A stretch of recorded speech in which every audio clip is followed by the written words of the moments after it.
سابق وزیر تجارت گوہر اعجاز نے یورپی یونین اور بھارت کے تجارتی معاہدے سے 1 کروڑ سے زائد افراد کا روزگار خطرے میں پڑنے کا خدشہ ظاہر کر دیا۔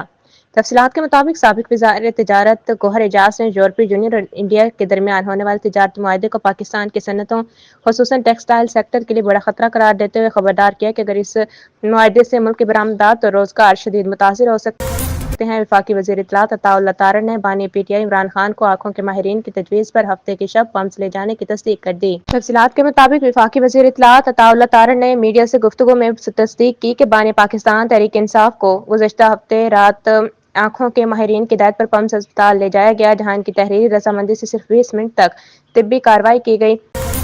سندھ حکومت نے ثانیہ گل پلازہ کی تحقیقات عدالت سے کروانے کا اعلان کر دیا ہے۔ سینئر صوبائی وزیر شرجیل انعام میمن نے کہا کہ عدالتی تحقیقات کے لیے chief justice Sindh high court کو خط لکھ دیا ہے۔ انکوائری مزید شفاف بنا رہے ہیں تاکہ کوئی انگلی نہ اٹھا سکے۔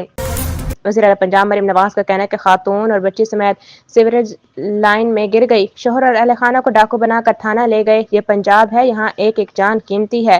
لاہور کے واقعے پر اعلیٰ سطح کے اجلاس سے خطاب کرتے وزیر اعلیٰ پنجاب مریم نواز نے کہا کہ یہ بہت بڑی مجرمانہ غفلت ہے۔ ڈپٹی کمشنر کو فارغ کرتی ہوں، جہاں بھی گٹر لائن سیوریج کھلی ہوگی وہاں کے ڈپٹی کمشنر کو فارغ کرتی ہوں۔